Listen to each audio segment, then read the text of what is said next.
Hey, konnichiwa minasan, it's Gray from Wakizashi's Teahouse over in Japan. How are you doing? Are you good? Are you feeling genki? Are you feeling strong? Are you feeling like Conan the Barbarian? I've got a review of Conan the Barbarian issue 9, which came out on Wednesday, March 27th. 2024, priced at $3.99. Nice one, Titan Comics. Written by Jim Zub, and we have Roberto de la Torre back on art from this issue.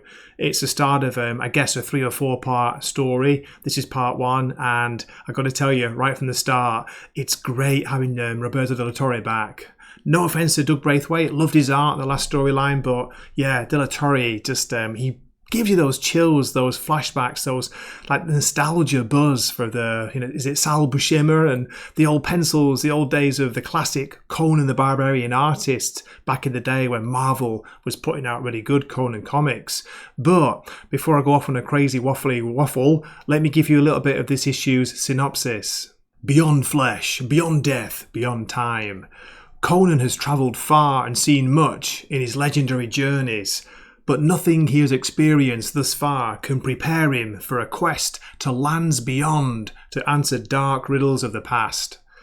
Unexpected allies await, fierce enemies loom, and a strange power of the black stone stirs in the Age Unconquered. So it is the Age Unconquered Part 1. Gotta say, had a blast reading this, as I've already said. Great art, really good colours by Dean White, gotta shout out him. It's a little bit wordy, this issue, but nothing wrong with that, because we know Jim Zub can write, and he enjoys kind of a little bit of the, not purple prose of H.P. Lovecraft, but the classic, little bit flowery prose of Robert Howard back in the day. So I'm not a Conan expert, as I've already said. I'm really enjoying reviewing this series. I haven't read a bad issue yet so far. Great that we're already up to issue 9 and it's still going really, really strong. I was reading some tweets from Jim Zub, and apparently he's got a few years planned out as far as I know. So that is good news. I'm just hoping it keeps selling and keeps selling very well so that we keep getting some great quality Conan comics. So what I'll do, as usual, I'll give a story summary. I'm not going to spoil the ending. I'm just going to show you some of the pages, talk about parts of the story, things that I like, and yeah, showcase some of Roberto de la Torre's glorious art. So, as always, please keep watching, and here we go. Before heaving oceans drank Atlantis, there was a time known as the Thurian Age. A time of high magic and hail heroes. Heroes like Brule, the Spear Slayer. That's how this issue opens. We get an introduction to the character Brule. Do you know him? Have you read about him before? A darkness had took hold of the town or the city known as Valusia. That city's king sent forth Brule, his most trusted man, to investigate. Their journey led them to the accursed statue of black stone, as seen in Conan the Barbarian issue 4. Here we see Brule hurl his spear at the statue. There is a flash of lightning as the darkness is dispelled, and then, from the shattered stone, Conan of Cimmeria emerges. And we get the title page. Part 1 of Suffer Not the King of Wonders. And what makes this especially interesting is the narrative box that claims this wounded warrior who will not be born for another 80,000 years. 80,000! Brule sees Conan as another devil disguised in the flesh of a man. His men want to attack, but Brule advises caution. Brule? I've heard that name, says Conan, and then collapses in a heap on the ground. When Conan regains consciousness, he finds himself tied to a thick tree trunk. Brule's asking him who he is, where he came from, and why he carries the weapon of his people. Unsurprisingly, Brule has never heard of Cimmeria, and Conan tells him this weapon, it's killed him once before, yet here he is. During the night, the guards are asleep and something approaches. Conan can sense it. It's a mountain lion, starved and ready to strike. Then we get this great action scene by Roberto de la Torre. Look at that. Look at the lion going for it. Conan somehow manages to avoid the last minute, and he lets the lion cut his bonds. Now he's ready to fight. I love this scene in the top panel where we're told that Brule, for a moment, swears he sees the aura of a lion surge around Conan's soul.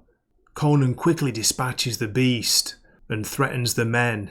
If you intend to bind me again, I'll break you bloody before I fall. There appears no need for that as Brule accepts Conan's handshake. They introduce themselves and they're off, travelling together. We see a city in the distance, guards at the gate, banners aplenty. As Conan enters, his breath is taken away. Then we get this gorgeous double-page spread of Valusia, the city of wonder. I love the background detail there. Look at those spires and towers, strange buildings. They look ancient yet weirdly new. Conan is looking for some distraction from the city's finer features, as he puts it. But Brule says the Wise One has called them. They need to go and see him. Once they enter the temple, Conan is stunned to see a familiar face. You! It's Yag-Kosha, the tragic trunk-faced creature he encountered in the Elephant's Tower nearly a decade ago. And that's a great short story, by the way, one of Robert E. Howard's classic Conan stories. Conan can't believe his eyes. It's impossible, you are dead. But Yag-Kosha explains that the things you know have not yet come to pass. Conan exits the temple and catches up with Brule. Brule's bringing Conan to see his king. And can you guess who the king is? On the next page, here we go. King Kull, Atlantean outlaw, slayer of Borna, conqueror of the Valusian throne. To me, he looks a bit like Conan, doesn't he? A bit of a younger version, but look at those thighs, my God, huge muscles there. We're told he's a man most disturbed.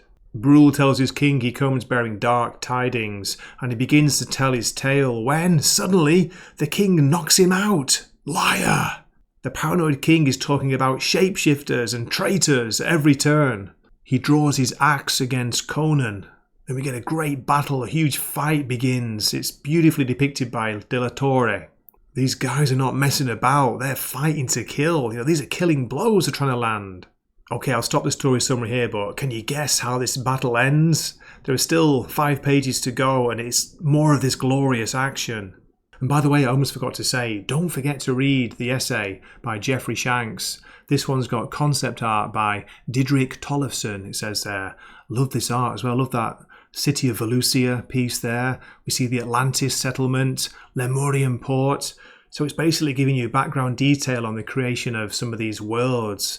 We've got Valusia, Camellia, Lemuria, Atlantis, Thule. These are all great names. Kind of half of them are new to me, but I love getting this background detail on it. So yeah, shout out to this essay. Make sure you're reading it along with this glorious comic book.